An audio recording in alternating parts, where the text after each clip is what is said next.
Okay, so I'm Harlo, and thank you so much for your introduction. I'll talk a little bit about Freedom of the Press Foundation, which actually on our board includes Edward Snowden, and also Daniel Ellsberg of the Pentagon Papers fame, who actually, in response to the lovely question that you answered so well about how expensive it is to be a whistleblower, Daniel actually did say to us one time that people in these situations are usually prepared to do things like lose their lives, but they're never, ever prepared to lose their livelihoods. And this is why the work that we do in protecting whistleblowers and other sources is incredibly important. Okay, so this is how we do it. Secure Drop. We have an engineering team that has Secure Drop. We're going to talk about that. This is a newsroom appliance that sits in a growing number of newsrooms across the globe that facilitates technically anonymous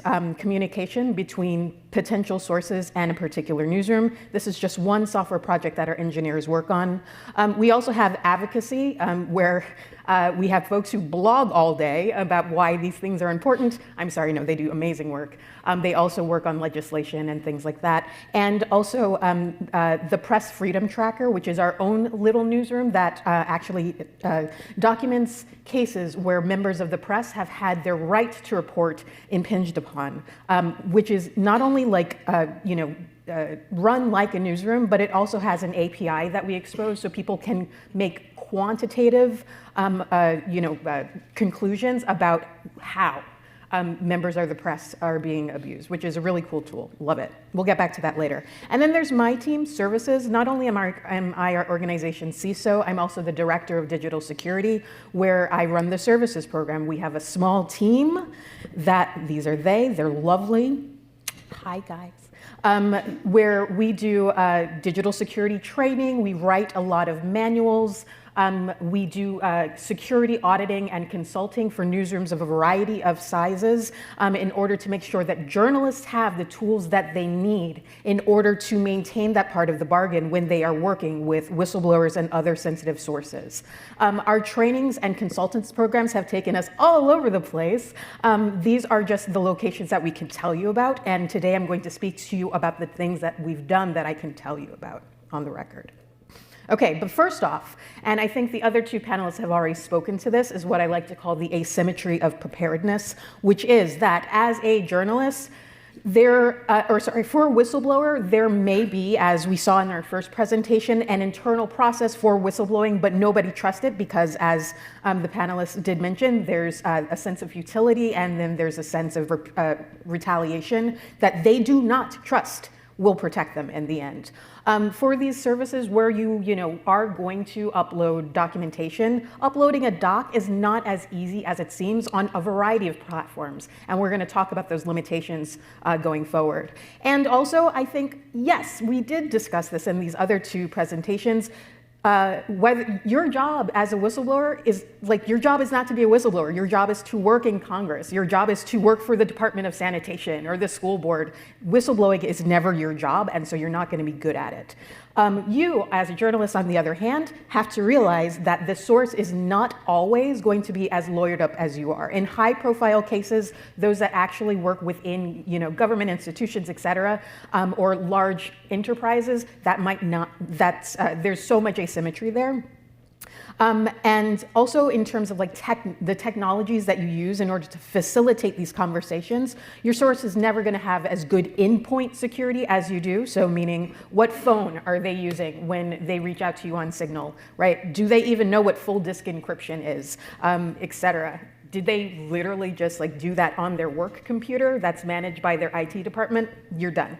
And so these are the things that you have to kind of address as a journalist before you can do that. So we've come a long way. A couple of years ago, Motherboard released the Guide to Not Getting Hacked, which has a lot of excellent ideas that they put forth into the public at large in order to get people thinking about, from a very safe commons of the internet, thinking about what tools are required in order to have more confidential communications.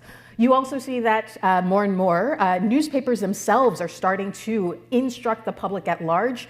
Usually you go to wherever, like /tips, or this one, propublica.org/leak to us, and there are detailed instructions for a potential whistleblower who is reading that newspaper exactly what to do if ever the day comes that they need to be a source, which is awesome. We help news organizations build these tip pages, by the way. So if you are at a news org and you don't have one yet, let us know.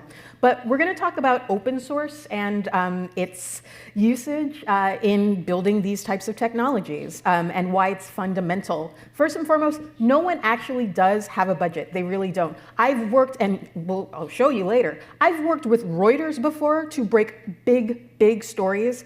And their investigative unit, which is like small, couple of people, they can't ask for money to get like, a suite that will do all of like, the redactions or the OCRing or whatever. They're not. They're just going to be like, I don't know, can you get something off of Linux and just like put it on a, So these are actually the tools that we work with. Not to mention the use cases for smaller news organizations where they're doing local investigations. There isn't really very much trust in enterprise solutions. And like when you think about the difference between Signal and WhatsApp, we know what WhatsApp has had to do regarding legal intercept, or the way that they use metadata, or its ties to your entire social graph, that makes it 10 times different than Signal for these like very small nuanced reasons, and we'll get to that in a minute. So we don't trust enterprise, and these are so many weird edge cases that that there really isn't like a corporate solution to address these anyways. And also finally, I do want to say that I come from the culture. There are a couple of people in this room who also come from the culture, which is that open source is near and dear to our hearts. It comes from a very deeply held philosophy that software should be free. And that it should be done and developed in the open, and it should be done with love for the communities that you serve. And so this is an ethos that comes out of circumvention technology, we sometimes call it, internet freedom, we sometimes call it. Hit us up if you want to know more about that particular ethos. Okay, so let's get into some tooling. So we all here know what asymmetric encryption means, right? But to a journalist, this means totally different things. So the first time anyone ever, and I'm just gonna blaze through this because it's so horrible, PGP, people are still trying to use PGP. But even, like, email is horrible. I mean, some people do offer like, email as like a leak to us option. I don't really recommend it, but if you are going to do it, just know that journalists need to know that things like metadata, like that problem is never going to go away. There's no forward secrecy, so if your key is compromised, all of your emails are unlocked, not only yours, but that of the source.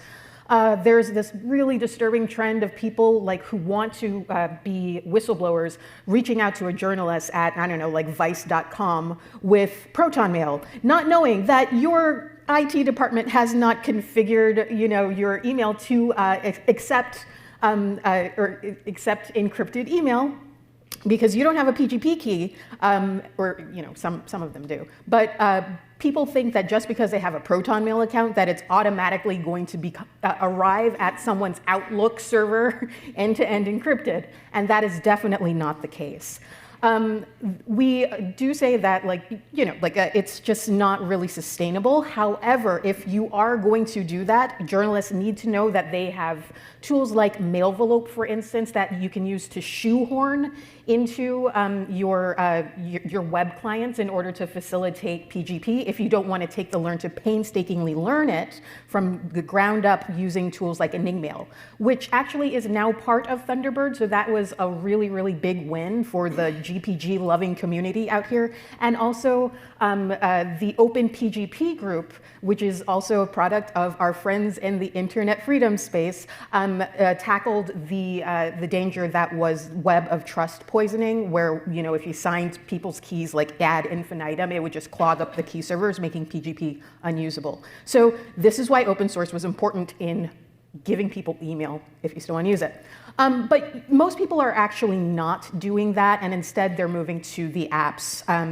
This is our plotting of like the decision-making matrix that you should have in your head when thinking of how to communicate with someone using various forms of encryption, preferably end-to-end encryption, based off of two axes. One at the top, or your vertical axis, is how well this is going to serve you in maintaining confidentiality, and on our horizontal axis is how applicable and how available it is to the person that you want to talk to.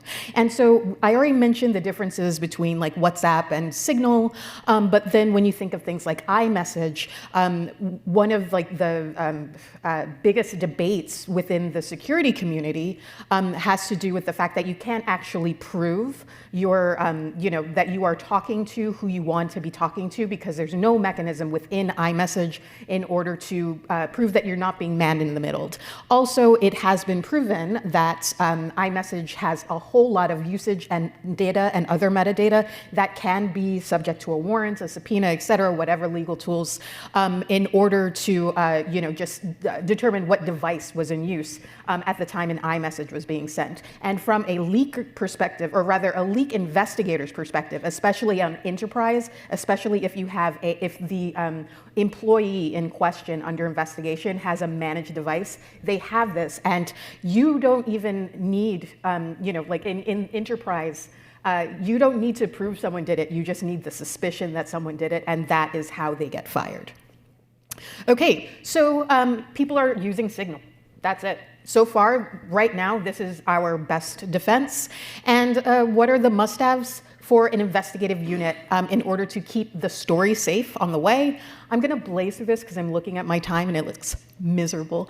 So we definitely do make sure that people are verifying that they're speaking to the people that they want to speak to, encouraging people to enable disappearing messages for particular groups, investigative units, being very careful about use of Signal Desktop, and at a very minimum, making sure that full disk encryption is turned on, and you have to make decisions about who in IT within a newsroom has the ability to manage those devices.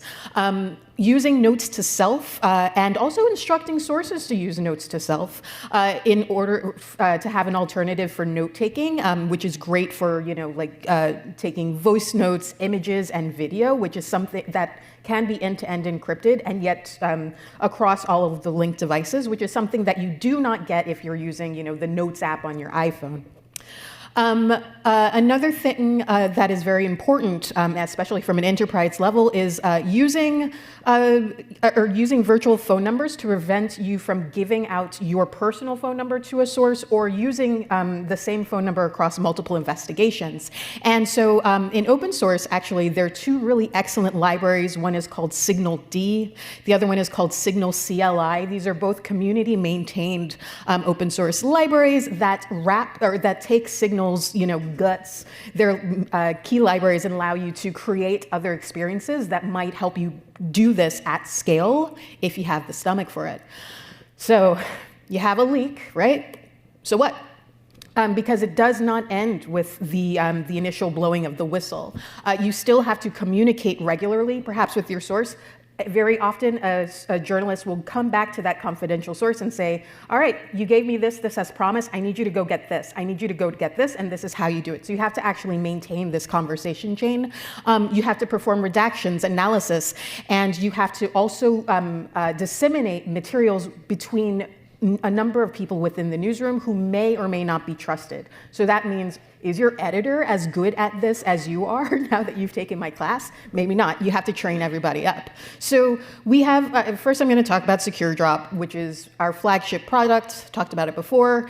A potential whistleblower uses the Tor browser in order to go to a special web page hosted by the newspaper, where upon submission, the journalist then boots up Tails, the operating system, and we'll talk about that, and then puts the submission on a USB stick, brings it to a very, very special computer via a sneaker net on an air gap, in order to decrypt that with, basic pretty good privacy, PGP, there it is. It's pretty easy to do, but it's so cumbersome because people literally have to take a USB stick from one computer, bring it over to another computer, and back and forth before they even know whether or not this is like a good document to follow up with.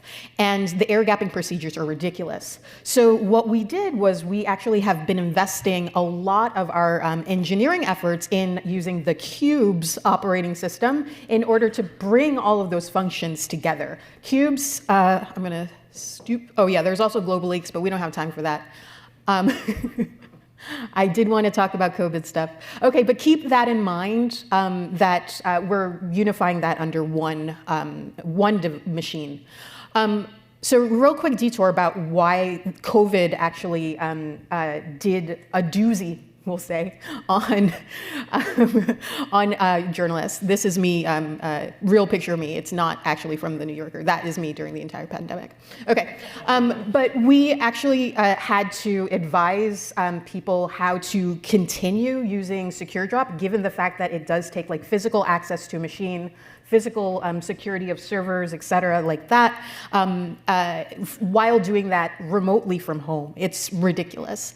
And because that became untenable, people did not, like journalists now had to be at home, did not have physical access to their servers. It definitely became the effects on doing like sensitive beats like national security journalism or whatever got increasingly difficult, if not impossible. And according to journalists I had spoken to, there were a number of investigations that were sitting in, like these platforms like SecureDrop that had to be, or that led to investigations that had to be put on hold or even shelved indefinitely, because by the time people were able to check their SecureDrops, the ship had sailed so far. But, okay, so I wanted to take that detour. And now I'll talk about another thing that is incredibly important within this entire workflow is that what a journalist does, especially when working with documents of unknown provenance, is to say, yeah, just send it to me, I'll open it. Sure, that's great. People, IT departments at newsrooms love to hear that. So we actually have used a variety of open source tools and techniques and workflows in order to make that safer for the journalists. The first is a near and dear to our heart operating system called Tails, which is a live distro that you could put on a USB stick, and you can literally check SecureDrop from, like a net cafe in Cairo, or from your own home in lockdown. And you can also do a number of other things on it, which we'll talk about very shortly. There's also Cubes, my favorite operating system in the entire world, where each window connects to the internet in a different way via different routes, or not at all. So right here, I'm connected to unsafe Wi-Fi, but through a proxy and through this and that. And then in another window, no internet connection whatsoever. And so this means that you can also create environments where suspicious documents can be opened in ephemeral and fully sandboxed spaces, because when you kind of just close this window, in fact, when I close this presentation, it never happened. It's pretty cool. Check it out. Open source, it's something that we advise on very, very deeply, and we have raised money to encourage its development. There's also Danger Zone. Sometimes people don't want to go as far as this, but Danger Zone is a really cool project maintained by us as well, created by First Look's Micah Lee, and it pretty much allows you to do this on a non-specialized environment. So you can do this on a Mac or Windows machine if you'd like, and it makes people a little bit more confident about their, protecting their network if someone on like a fleet of computers is going to open up a random document. Also has OCRing. But speaking of OCRing and all those things, what are you going to do with the stuff when you receive it? How do you work on that data? So I'm going to spotlight a couple of projects I think are really great. The AP took this over, but this came out of Columbia School of Journalism, or the Tau Center by Jonathan Stray, called Overview. There's also similarly ALIF by OCCRP, and both of these are projects that just literally allow you to, perform natural language processing. Yes, and like heat mapping and entity extraction and all this good stuff in order to find heat within a particular document, so it might help you get more out of the documents that have been submitted to you. There's also recall, old school, really like bare bones, but it does the job. Still open source, still maintained by like one dude. Give him love. And all of these things can be Dockerized, or containerized, however you want it to be, installed in an air-gapped environment, and especially Recall was really nimble at that. A couple of years ago, friends of mine and I worked all summer to put together this package where we could just take random open source software and put them into Tails with persistence. I built this for Reuters, actually, and this is the output, and this is like one of the proudest achievements I've ever had in my life, just doing Tails. Oh, I mean, I didn't write it. I just made an environment for them to do that. Okay, moving to late. So yeah, this is a lot. And so another thing is that I work with media makers. So I work with primarily documentary filmmakers as well. You'll notice Signal, you can't receive like footage over Signal. Secure Drop, Global Leaks, all of these platforms, they're really great, but they have a 500 megabyte cap on how much you can submit. So, and in which case, you have to find people solutions for moving weight. And during COVID, this was especially important because editing teams, like you would have an editing suite in London, but filming was being done in like China and like, all of this stuff. And you had to find ways to make it work.